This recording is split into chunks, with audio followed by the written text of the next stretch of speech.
que vemos larga y permanente y que significa pues un frenazo a todos los sectores productivos, bueno, la economía allí, mal que bien se mantiene, mal que bien se mantiene, pero qué tan mal o qué tan bien es la interrogante. ¿Cómo vamos? ¿Cómo vamos cerrando el 2024? Voy a recibir a Diego Díaz Pastor, economista asociado de Macrocónsul. Diego, muy buenas noches, bienvenido. Hola, ¿qué tal? Buenas noches, ¿cómo estás? Muchísimas gracias por estar esta noche con nosotros. A ver, vamos ya casi ya en la recta final del 2024. ¿Cómo vemos la economía? Decir que estamos mejor que el año pasado creo que es evidente, pero ¿qué tan mejor? Sí, bueno, Macroconsulta hace poco ha actualizado sus proyecciones de crecimiento económico, de crecimiento del Producto Bruto Interno para el año 2024, y estas han sido revisadas ligeramente al alza. Vamos a crecer cerca de 3% este año, pero efectivamente, como mencionas, esto, digamos, no debería alegrarnos tanto porque el año 2023 ha sido un año muy malo, producto de el efecto que tuvo el fenómeno del Niño en la economía nacional, principalmente en el sector agrícola, en el sector pesquero, que han sido sectores muy golpeados el año pasado y que este año están rebotando. Pero a nivel, digamos, de la economía no primaria, la economía urbana, todavía estamos viendo el efecto que ha tenido la alta inflación en la capacidad de consumo de los hogares peruanos. Entonces, nos hubiera gustado ver un crecimiento más alto este año. Lamentablemente esto no ha sido así. Hace poco ha salido publicadas las cifras del INEI del crecimiento de julio, que ha sido un crecimiento bueno, 4,5%, y en lo que va del año vamos creciendo 2,8%. Entonces, no es un año malo en términos de crecimiento, pero el Perú definitivamente podría dar más, ¿no? Y eso es lo que nos preocupa. A eso voy, o sea, hay tantos factores negativos en el país, ¿no? Que la economía, pese a todo, ahí se mantiene relativamente fuerte, pero no por los actores políticos, no por el ambiente político, sino por el sector productivo, por el sector privado, que está ahí en algunos sectores todavía dando la pelea. Sí, bueno, la realidad es que el Perú desde hace ya varios años viene pasando por una situación de deterioro en el ambiente político, deterioro institucional. Las diferentes publicaciones internacionales que miden este tipo de temas lo demuestran. El Perú pierde competitividad. ¿Y por qué es importante, digamos, que un país como el Perú se mantenga atractivo y competitivo en el entorno internacional? Y esto es porque el Perú debería ser un polo de atracción de inversiones extranjeras. De hecho, las épocas de mayor crecimiento de la economía peruana en los últimos 20 años han coincidido con periodos en los cuales hemos sido capaces de atraer importantes flujos de inversión extranjera. Hoy son otros países los que están recibiendo esas inversiones y nosotros nos estamos quedando atrás. Entonces, si queremos revertir esta situación, tenemos que enfocarnos digamos, cambiar el rumbo, pero de forma drástica, y volvernos, digamos, nuevamente un país confiable para la inversión, un país que, digamos, dé seguridad jurídica y sobre todo que permita que las reglas de juego, ¿no? Todo el esquema normativo, regulatorio de los sectores, permitan de que las empresas puedan, digamos, explotar todo el potencial que tiene la economía nacional para dar.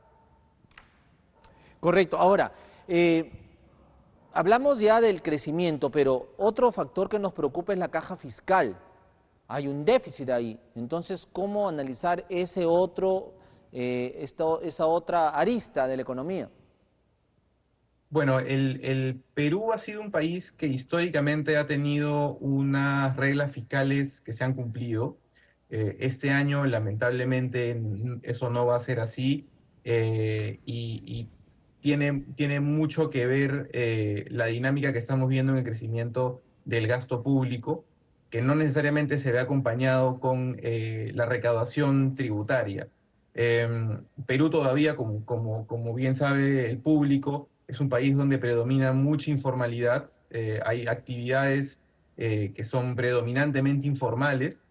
Y bueno, esta es una tarea también pendiente, pero que no es, digamos, una tarea pendiente de este gobierno, es una tarea pendiente que tenemos desde hace décadas y que no logramos no logramos resolver. Entonces eso también requiere un giro, digamos, en el timón bastante Ujú. agresivo.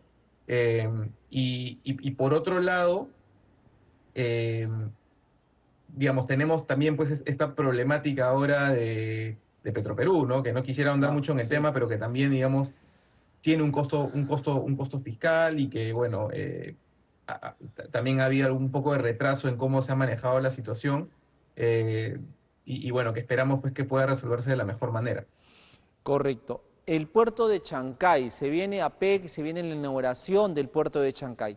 ¿Qué tan, a ver, se habla de que nos va a beneficiar, nos va a traer inversiones, ¿no? Es el puerto más moderno de América, o sea, tantos atractivos, ¿no? Pero hay que estar, los peruanos al menos, así de optimistas para lo que significa el puerto de Chancay. Mira, yo creo que el puerto de Chancay es una oportunidad importante para el Perú porque está abriendo nuevamente la discusión sobre cómo hacemos para atraer más inversión extranjera. Ujú, Y se discute mucho sobre el tema de que, bueno, últimamente pues estamos recibiendo sobre todo inversiones desde China, ¿no? De empresas chinas. El puerto ujú. de Chancay, digamos, uno de sus sponsors es COSCO, que es una naviera china. Eh, pero lo que estamos viendo, al menos desde el lado de Macroconsulta, es que cada vez están habiendo empresas de diferentes países más interesados en poder ver cuáles son las oportunidades que va a ofrecer el puerto de Chancay, porque efectivamente está ubicado estratégicamente, va a tener una capacidad de atender carga de forma muy importante, muy masiva, y alrededor de Chancay sí existe el potencial de que se desarrolle un polo logístico, un polo industrial que permita dinamizar la economía, no solamente de la zona, sino también la economía nacional. Ujú. Entonces, las decisiones que se tomen en los próximos meses sobre temas como, por ejemplo, la zona económica especial para la zona de Chancay, va a ser también determinante y un tema clave que podría marcar que el crecimiento económico vaya en una o en otra dirección en los próximos años. Perfecto. Entonces, esperar en lo que traiga el puerto de Chancay. Ahora, a ver, ¿qué sectores productivos están cerrando mal el año? A ver, que debieron haber crecido, que debieron ser más promovidos, impulsados, nos puedas mencionar. En realidad, este año casi todos los sectores han tenido crecimientos. No todos han crecido de la misma forma. Por ejemplo, si vemos por el lado de los sectores que más han crecido, tenemos, por ejemplo, la pesca, que ha Ujú, tenido una muy buena primera temporada y que, digamos, las perspectivas es que la segunda temporada también sea positiva. Y cuando las temporadas de pesca de anchoveta arrancan, la costa se activa, hay mucho empleo, mucho trabajo y esto definitivamente es positivo para las economías locales, principalmente de las regiones del norte del país, donde se realiza la mayor parte de la pesca. Eh, ujú. pero, digamos, si vemos los sectores que quizá no han tenido un desempeño tan favorable en el año, tenemos por un lado, por ejemplo, la construcción, ¿no? Que si bien la inversión pública ha estado creciendo a buenas tasas, toda la parte privada no tanto, porque bueno, estamos en una etapa en la cual se están finalizando estos grandes proyectos de inversión, por ejemplo, el puerto de Chancay, la modernización del aeropuerto internacional Jorge Chávez, y a diferencia de años anteriores, en donde, por ejemplo, se veía un gran dinamismo de las familias para construir, por ejemplo, hogares, ¿no? Que eso es algo que ocurrió en la época de la pandemia, 2021, por ejemplo. Este año no ha sido así, ¿no? Y creemos que está en parte explicado por el deterioro de la capacidad de gasto de los hogares producto de la alta inflación que hemos experimentado en los últimos años. Ujú.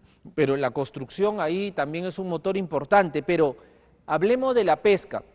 Acá se acaba de mencionar que el norte peruano ha liderado el crecimiento económico en este sector gracias a la pesca de anchoveta. Sí, la pesca de anchoveta es una actividad que es muy estacional. Hay dos temporadas en el año.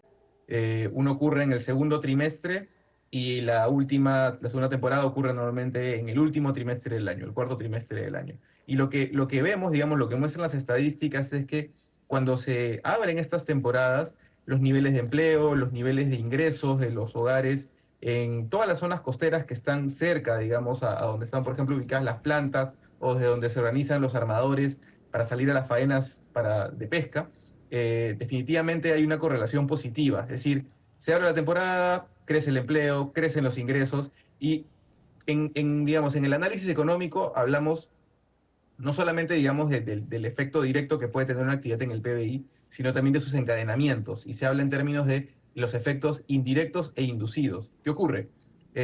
Una persona por ejemplo, obtiene empleo en la temporada de pesca, va a recibir ingresos y esos ingresos los puede destinar luego a, por ejemplo, desarrollar otras actividades. Lo que vemos es que muchos trabajadores del sector pesquero también realizan actividades, por ejemplo, en el sector comercio, en el sector agrícola, y por lo tanto estos recursos se trasladan a otras actividades y estos encadenamientos generan pues que el crecimiento perdure a lo largo del año. Entonces va a ser muy importante el resultado de la pesca exploratoria que ha organizado el INMARPE, que ya debería concluir en los próximos días, que nos digan de que, bueno, efectivamente hay un buen nivel de biomasa, que va a poder haber una buena temporada, una buena cuota, y esto va, digamos, dar un buen impulso para que el año cierre muy bien en las regiones del norte. Ahora, la generación de empleo detrás de la pesca, como bien dices, es significativo, ojo. Sí, de hecho, las plantas y también los armadores pesqueros demandan un nivel importante digamos, de mano de obra, de trabajadores que salgan a las faenas. Y el año pasado, el año 2023, que tuvimos los problemas del fenómeno del Niño, las temporadas estuvieron suspendidas y lo que se reporta, digamos, en las estadísticas es pues una caída fuerte del empleo en varias ciudades del norte. Algunas personas del sector, por ejemplo, me contaban de que habían ciudades tradicionalmente pesqueras que parecían, digamos, ciudades desiertas, porque no había movimiento, no había actividad económica, y este año, digamos, se le está logrando dar la vuelta. Esperamos pues que el efecto del cambio climático que estamos teniendo, ¿no? Vemos fenómenos del Niño cada vez más frecuentes, se modere en los próximos años y que podamos tener, eh, como te digo, un Ujú. 2024 que cierre muy bien. Hasta ahora el pronóstico de la Agencia Estadounidense Climatológica es que el próximo año no va a haber ni fenómeno del Niño ni fenómeno de la Niña, lo cual es bueno para el Perú, ¿no? Un año, digamos, climáticamente tranquilo y por lo tanto deberíamos ver pues un sector pesquero que todavía se mantiene fuerte el próximo año. Correcto. Sin embargo, también, por ejemplo, nos acaba de llegar la información de que el gobierno regional de Piura exige la renuncia, dice en este comunicado del ministro de la Producción, tras generar el colapso de la pota y una crisis alimentaria sin precedente, dice en este comunicado, y culpan de todo esto a navíos chinos que ingresan al territorio y que se llevan este recurso. Entonces, esos temas tienen que cuidarse, o sea, las especies marinas peruanas tienen que preservarse, cuidarse, así como la anchoveta, pero eso pasa ya por regulaciones y el control del mismo Estado. Bueno, la anchoveta pasó por una situación muy grave, digamos, hace 50 años que prácticamente se había depredado la anchoveta y a raíz, digamos, de cambios regulatorios, hará unos 15 años ya, la gestión y la regulación del sector específico de la anchoveta es sostenible, ¿no? Las cuotas se miden de forma técnica digamos, hay gente que es muy técnica, que se encarga de supervisar de que las cuotas que se den permitan que el recurso se mantenga y sea sostenible en el tiempo. Eh, Lamentablemente hay un bajo nivel o baja capacidad de supervisión en la costa, ¿no? De hecho, no solamente vemos problemas, por ejemplo, en el caso de el ingreso de navíos sin autorización dentro de las 200 millas, sino también que pasa que hay algunas caletas, por ejemplo, donde, por ejemplo, también ocurre algo de pesca negra todavía. Entonces, sí, efectivamente, si es que queremos que este sector perdure en el tiempo y dé trabajo a los peruanos por décadas, tenemos que cuidar el recurso y tenemos que verlo con un enfoque sostenible, de sostenibilidad. Efectivamente, pero no son nuevas estas denuncias de que estos navíos ingresan, ¿no? Y de manera irregular y con procedimientos también vedados, también comienzan a depredar nuestros recursos hidrobiológicos. O sea, no es noticia nueva en todo caso. Sí, bueno, es correcto lo que mencionas, ¿no? Esto ya hace algunos años que ha trascendido en los medios periodísticos este tipo de problemas y sí es importante que esto sea, digamos, Controlado. atendido, ¿no? Ujú. O que digamos, se vea una reacción concreta de parte de las autoridades. Efectivamente, en todo caso veremos qué ocurre en los próximos, en el cierre del año ya, Diego Díaz Pastor, en torno a nuestra economía, según Macrocónsul, allí vamos a estar cerca al 3% de crecimiento del Producto Bruto Interno. Pero ojo, vemos con algunos con expectativa el 2025, pero también hay que agregarle una dosis perturbadora, podemos decir, Díaz, en el sentido de que vamos a entrar ya a un año preelectoral y eso también influye negativamente en todos estos sectores económicos. Bueno, la realidad es que el Perú ya no es un país en donde se puede decir de que la política y la economía van por cuerdas separadas.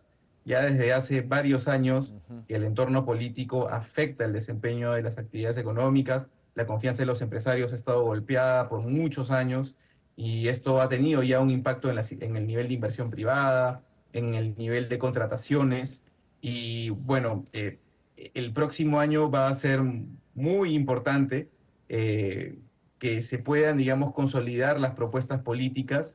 Hay un nivel de atomización bastante importante, lo que cual quiere decir de que tanto para la derecha como para la Ujú, izquierda, como para el centro, hay muchos candidatos exacto. y eso nunca es bueno, porque termina pasando de que quizá candidatos que tienen pocos votos, pero lo suficientes como para pasar a segunda vuelta, ya tienen una posibilidad de ser presidentes de la República.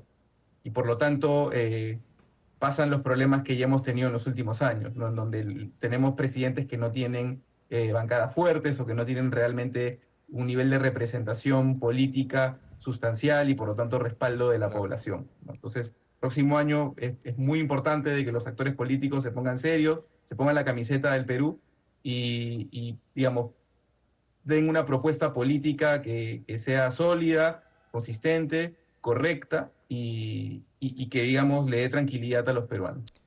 Juan Díaz Pastor, conversamos, nosotros estamos en el norte del país, ahí es la fortaleza que tenemos como medio de comunicación y otro tema con lo cual también quisiera cerrar la entrevista es el tema de la criminalidad, ¿no? Se requieren acciones también concretas, ¿no? Acciones que realmente luchen contra la delincuencia por parte del gobierno, pero lamentablemente no existen. Van a interpelar la próxima semana al ministro del Interior, el ministro del Interior con muchas denuncias, ¿no? Distrayéndose en esto en lugar de dar una estrategia consolidada ya por el tiempo que tiene como ministro para luchar justamente contra esas organizaciones criminales. Y mientras tengamos estos índices de criminalidad, la economía también va a verse afectada y estancada y por qué no también afectada para llevarnos en negativo muchas veces, Juan Diego. Mira, ese es un punto que es bastante importante, porque de hecho nosotros, en nuestra labor, digamos, de investigación y de consultoría, estamos haciendo un estudio donde hemos identificado que una de las principales barreras al crecimiento puede ser, digamos, la criminalidad, ¿no? Y la inseguridad ciudadana. Eh, y cuando veíamos las estadísticas de las regiones del país, veíamos pues de que efectivamente la zona norte, las regiones del norte, tienen altos índices de criminalidad y son de las regiones donde más ha crecido la criminalidad en los últimos años. Ujú. Esto medido a través de las tasas de victimización, o sea, cuántas personas reportan ser víctimas de un delito en una región. Eh, entonces, ¿qué hacer? ¿No? Porque la criminalidad parece que es un problema que solo crece y que no cambia. Eh, Recordemos de que el Ministerio del Interior es posiblemente el ministerio que mayor rotación de ministros ha tenido en los últimos 10 años en el Perú. Y posiblemente en la región latinoamericana también sea de los ministerios que más número de ministros ha tenido. Entonces, ¿cómo hacer un trabajo, digamos, con una visión de largo plazo que genere cambios estructurales en cómo se gestiona el riesgo de criminalidad y la estrategia para combatirla? Si es que el liderazgo cambia prácticamente 3, 4 veces al año. Entonces, es importante que labores como del Congreso, como una interpelación, tengan su cometido, pero necesitamos pues que la gente tenga suficiente tiempo para trabajar. ¿no? Y el Ministerio del Interior creo que es el ejemplo más importante y más claro de cómo la rotación que tenemos de ministros afecta a un Ujú. sector. Hay otros sectores donde también por años hemos tenido este tipo de problemas, pero que en los últimos años hemos visto algunos cambios. Eh, por ejemplo, caso del Ministerio de Energía y Minas recientemente con la designación del ministro Rómulo Mucho, que ya tiene algo de tiempo y hemos estado haciendo seguimiento a su trabajo y se están empezando a hacer cosas interesantes en el sector. Ujú. Nos gustaría ver lo mismo en otros, ¿no? Y en particular en el interior, que es el responsable pues, de ver el tema de la lucha contra el crimen, ¿no? Efectivamente. Te agradezco muchísimo, Diego Díaz Pastor, por estar esta noche con nosotros. Danos también en torno a todo esto buenas noticias y una de ellas es la pesca, pues no esta relevancia económica que significaría la pesca de anchovete en esta segunda temporada.